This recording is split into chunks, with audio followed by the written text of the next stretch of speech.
Hello, I'm Ania and this is Somewhere on Earth and I'm in London.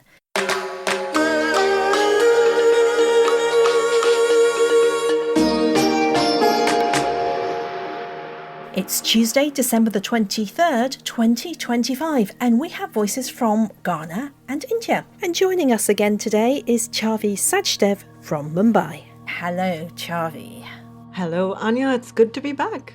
Likewise, lovely to hear your voice again. We'll be catching up with Chavi later in the show. But first, coming up today. Africa is still battling the world's deadliest mosquito, but drones and AI might finally shift the malaria fight. In India, a new generation of TB diagnostics is emerging as the country grapples with the highest burden of the disease in the world.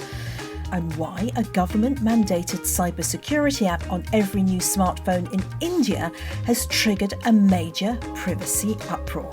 That's all coming up in Somewhere on Earth this week.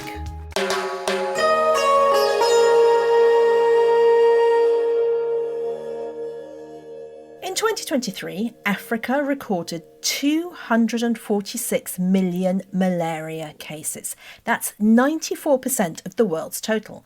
And the disease still kills around 600,000 people each year.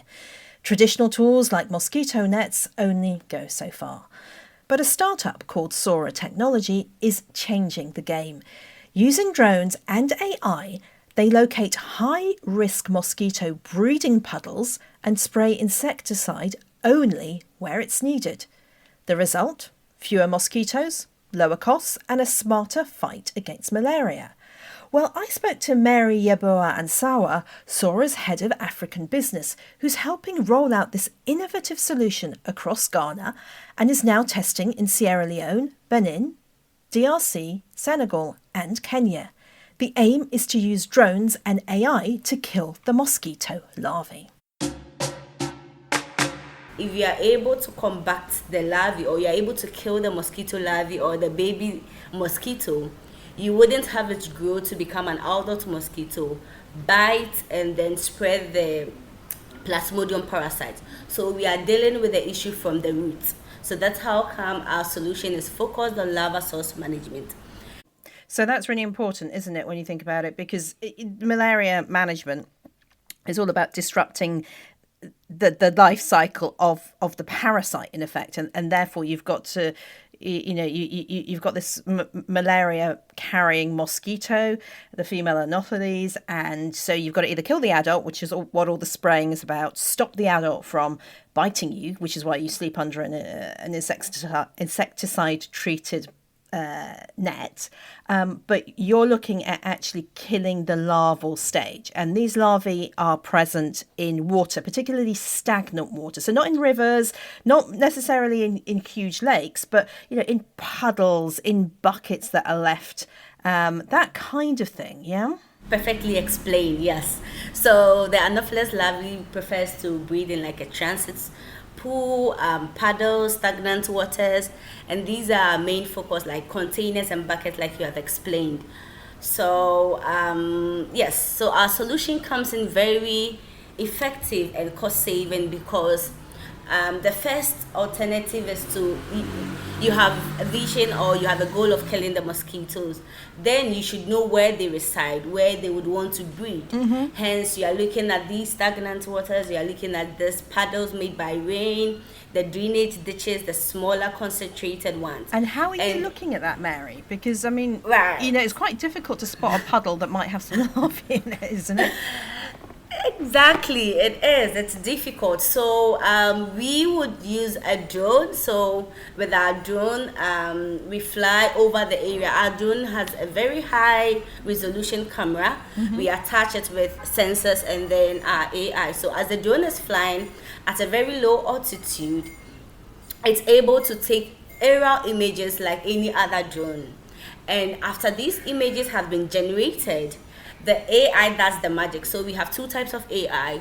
The first AI is to just generate the number of water bodies it found, including the ones it found in container, drainage ditches, stagnant waters, it's going to tell you that, okay, we had about 100 water bodies, and out of these water bodies, some were swampy, some were puddles made by rain, some were drainage ditches. So it will give you the total and classify it by the type of water body.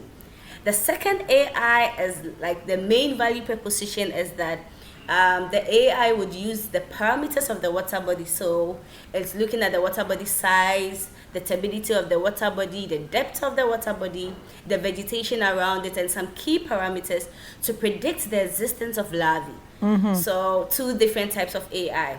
AI for identifying the water bodies and classifying them by the types, and the second AI feeding on physical and environmental parameters to predict the existence of larvae in the water bodies. So you've got this situation where the drone's flying over, the AI is taking first pictures and counting, saying, look, hey, look, these are the spots we want to look at, these little puddles of water or these buckets of water. The next LLM is looking at what's the likelihood of larvae being in there, and then what do you or the drone do to stop those larvae from developing? So we come in to be able to tell you, the stakeholder or the Ministry of Health, that these are 100 water bodies, but out of these 100 water bodies, 60 of them have the larvae. The 40% do not have. What other alternative would you want to use rather than wasting the larvae? You could rather use like a manipulation or modification method and focus on targeted spraying, which is the 60% larvicide, 60% water body, sorry. And after this data, so I'm going back to your question. So after we've gotten this data, we transfer it to a mobile application. So when the interface of our mobile application is very simple. You see red and green indications. So all the red ones are water bodies with the larvae, and the green indications are water bodies without the larvae. So we train the field sprayer. He clicks on the red water body, and then it navigates you to the targeted water body. So you click on the red navigation, and it takes you to the first water body. You click on the second red one, it takes you to the second water body, until the very last one. The green ones are not focused for spraying. They would be for other alternative. And what's the impact of this? I mean, the tech sounds really interesting. You've got different types of AI, you've got drones, you've got mobile phone apps. It's like tick, tick, tick, tick, tick, all these different technologies working together. But is it saving cost? Is it saving lives? Is it reducing the spread of malaria? Right. Thank you so much. So, yes. The first bit of this, like you have said, when it comes to our targeted spraying or risk classification, one of the key would be the cost-saving benefits, because instead of just widely spreading the larvicide or just spreading it in any water body, you get to risk classify and you save about 30% of this larvicide. And this has been validated in our recent operational research in Ghana, and we're expanding it to other countries with the collaboration of the World Health Organization. So in Mozambique, we have it ongoing with the World Health Organization. So the first part is the cost-saving benefits. Looking at the fact that there has been cut in budget as well, you'd want to put in an intervention that is very targeted, again impactful, and you could expand it more. Like you optimize it, you make the most out of the limited resources. So the cost-saving benefits is very key, or it's something that you realize right after adopting the solution. Now to the impacts for the epidemiological bits, where it comes to the case management or the OPD malaria cases, you realize that when you are spraying very targeted, the mosquito numbers reduces as well, because these larvicide, the focus of the larvicide is to kill the mosquito larvae. So if you are not missing the water bodies and you are identifying them and spraying them, you can relate it to the fact that we will have less mosquito numbers, which would also relate to the number of the OPD malaria cases reducing, as well as the entobits, which is the mosquito numbers. I also want to highlight the fact that in this spraying bit, traditionally, I wish I could share some few slides with you. Traditionally, if they're looking for the water bodies, there's a very high likelihood that most of these targeted water bodies or the water bodies with larvae are missed. Humanly, they miss so many of the water bodies because they are sometimes beyond the eyes of man, or they may just skip it because they are already tired roaming and looking for water bodies. So that's a very critical thing we realize, and we actually serve it as a recommendation because they get to miss so many water bodies. In a case that we could find about 134 water bodies, humanly they found just about 16 water bodies in that same area when we were comparing, and that's the difference is more than like 80%. So it's very important that we look at this solution as a very targeted one, focusing on identifying the water bodies with the larvae and ensuring that they are sprayed. And there's a data back in it because these water bodies are on a mobile app. You know the ones you have sprayed, the ones you haven't, and then you go back to it. So what about the actual numbers? Have you seen a drop in cases? We were both reducing at the same pace, but they were using more larvicide, more human resources as compared to us. So we are looking forward to an extended data collection starting January to see the actual impact in terms of the reduction in N2 and AP, which is the mosquito numbers and the population at risk.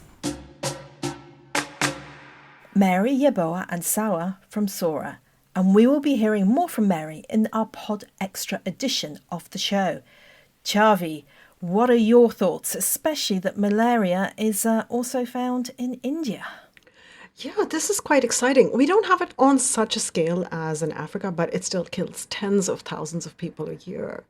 And currently, we do have a prevention policy kind of similar to Africa. So laborers, and in my case, where I live in Mumbai, the municipal corporation sends people to spray bodies of water and even sites. Like they come to my apartment building every 2 weeks and put out a cloud of really terrible smelling smoke.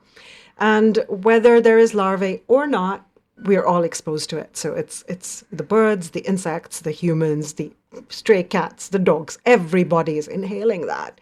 It's a huge waste of resources as well. And currently we have really bad air pollution.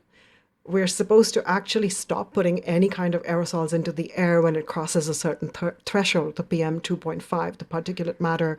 We're adding to it when we spray this stuff. So I really like that the Sora technology allows them to target the water bodies to spray and only those with larvae in them. That's an amazing thing about this AI is that, so you've got the AI identifying the puddles and you can imagine, well, I buy that straight away. Yeah, AI can do that. But then to identify the larvae and then be able to point to it, to put it on a map and to say, go and spray that, go and spray that, go and spray that, I think is incredibly clever.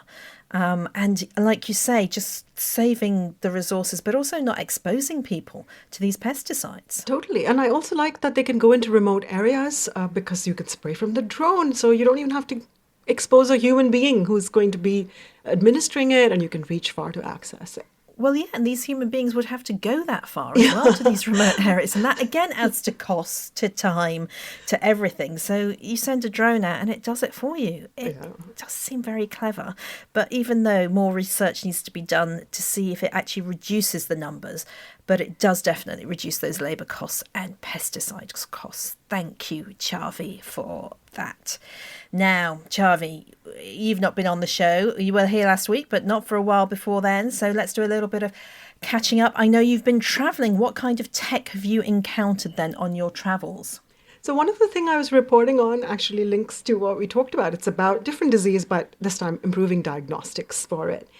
India has the world's highest global burden of tuberculosis. 1.5 million people die of TB every year, and 25% of those are in India. And it's a disease that there's very little funding for. And I think it's not a coincidence that it is disproportionately prevalent in warm countries in the global south, and it affects the poor a lot.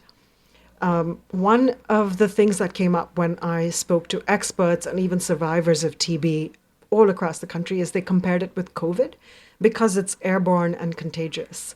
But the factors that exacerbate it, which are malnutrition, there's a very strong link between not getting enough nutrition and being very prone to TB. Crowded and cramped living quarters, because that means people spread infections back and forth among them. these are things, again, that people who are socioeconomically disadvantaged face more often. Absolutely, this is a massive issue in the global south, but also in developed countries in those poorer areas, because parts of London have very high TB rates. And in parts of London, when babies are born, they can't leave hospital, shouldn't leave hospital without having a TB jab. But if you go to another area, a much more affluent area of London, that's not the case. And you can see how these cramped, crowded, poorer living quarters do add to the burden of this disease. Absolutely. And treatment, Chavi, that's an issue, isn't it? Because we all know about antibiotic resistance. Yes, we do. And TB is one of the most antibiotic resistant diseases in the world. And again, that is compounded because the existing treatment is so arduous. So generally, you have to take a pill every single day for at least 6 months. And compliance is low. Once people start feeling better, they stop medicating. Another complication I learned from speaking to people from the TB Survivors Network is that there's so much stigma, and because it's so contagious, that in a lot of areas, even doctors are loath to touch or treat TB cases.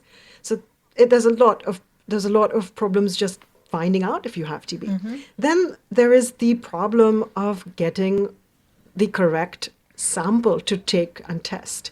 So to do that, you have to cough up sputum, and that's not the same as just coughing. You have to get this phlegm out from deep within your chest into a specific sort of container.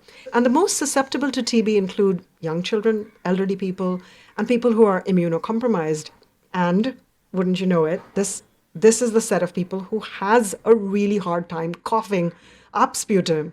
Yeah, absolutely, to actually find out if you've got TB and how to, before you even start thinking about the complicated treatment. So what I was covering is that there's a consortium, a global consortium that connects researchers and labs with tools so they can test larger populations with a large pooled data set.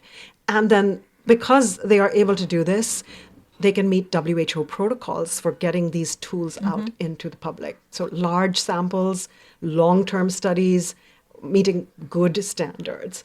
And they've had some really out-of-the-box ideas. So some of them I heard about were using AI and machine learning to train an algorithm to figure out who's got TB by listening to cough sounds. Interesting. We covered something like this on SOAP, but in Africa. But it was very early stage. I'm glad to see that this work's progressing now. Yeah, so unfortunately, this one didn't make the cut. The cough sounds, they couldn't figure out from listening whether somebody conclusively has TB. Like, it didn't meet the threshold to be scientifically robust. And similarly, they also looked at chest sounds, like just how your chest sounds when you're breathing, if there's a signature for TB in there as well. Okay. Again, that hasn't panned out, but the most promising data, and it's been recently published in peer-reviewed journals, was about using a swab test. So very, very simple. You don't have to cough up sputum. You don't have to, endanger somebody by making all the bacteria spread around you when you're actually being tested for it. And then you can just take a swab and move it around like your mouth cavity, and quick, discreet, no extra effort, young, old, HIV positive, you're set. And certainly easier for children and old people, without a doubt. Even healthy adults found it preferable. They did a test on that. They did a study on that, and healthy adults found it preferable than trying to get a sputum sample. And it's reliable, and it's much, much, much faster. So a sputum test could take 2 or 3 days, and this can be done in a couple of hours. The doctor I spoke to, who's a convener of this consortium, told me that they actually lose patients over the diagnoses because every hospital trip they have to make, one, to collect the bottle for the specimen sample, then they have to bring it back, then they have to come back for the result. They lose people. It just dwindles. People just don't come back. And this can be taken out into the field. You go into a village, you swab everyone, and they'll have their result in a couple of hours. And then they can get treatment. Certainly, that would certainly make a significant difference. Now, I hope you're not getting a new mobile phone soon, Chavi, because there has been news earlier this month that a new app, a government app, I think, has to be installed on every new smartphone in India. What is this all about? It was hugely controversial when it was announced because we found out through a news leak, Reuters broke the story and then it went viral, that the government had communicated directly off the record, privately with smartphone makers like Samsung and Apple, saying they have 90 days to preload all new devices with a state-owned cyber security app called Sanchar Sathi. Oh, this is worse than I thought, because I thought you had to download it, but you get it and it's already there. It's already there, and it also said it can't be deleted. So that then has sparked huge pushback, even on Twitter, and even Apple has said that they're not going to comply because it absolutely compromises privacy. The reason, purportedly, is to tackle the recent surge of cybercrime and hacking. There's a lot of fraud, deep fakes, things like that. But by doing this, India is joining a very august panel of countries that have state surveillance apps: Russia, China, and North Korea. That is not a very endearing list, is it? No. So they said it's this app is basically going to block the use of stolen phones, which can be used for fraud and for cyber hacking. Yes, but it can be used for lots of other things as well, can't it? Absolutely. Because it has root level access, the privacy advocates are saying that there is nothing to stop it from scanning for banned apps, if you're using a VPN, or it could just get your SMS logs and your SIM activity, all in the name of fraud detection. There's a advocacy group called the Internet Freedom Foundation here, and they put out a statement that sums it up nicely so that everybody can understand what the problem is. They said, in plain terms, this converts every smartphone sold in India into a vessel for state-mandated software that the user cannot meaningfully refuse, control, or remove. The app will almost certainly need system-level or root-level access so that it cannot be disabled, and that design choice erodes the protections that normally prevent one app from peering into the data of others. It turns Sanchar Sathi, which, by the way, means communication friend, companion, into a permanent, non-consensual point of access sitting inside the operating system of every Indian smartphone user. Quite chilling. I'm quite a friendly person, but I wouldn't want a friend like that, I can tell you. Oh my goodness me. Chavi, I hope that all blows over and they don't force that installment by the time you get a phone, because I certainly would be keeping my old one for as long as possible. Definitely. You know, the Ministry of Information dialed it back and then said, of course, it can be removed and it's optional, but we're not having any of that. So it will be interesting to see how this has played out over time. Absolutely, Chavi, as always. Thank you so much for keeping us informed about what's happening in India. And that's all for this week. Just a quick reminder that you can have even more soap with the Pod Extra version, and there'll be more of Mary and the Malaria puddle AI drones in that. Search for pod.fan somewhere on Earth Podcasts. Go to the page, subscribe, $10 a month for lots more soap. We have our shows on YouTube. Check us out there. On TikTok too. And that's it. Get in touch via hello@somewhereonearth.co. The production manager is Liz Toohey, and I'm the editor. Until next week, bye-bye.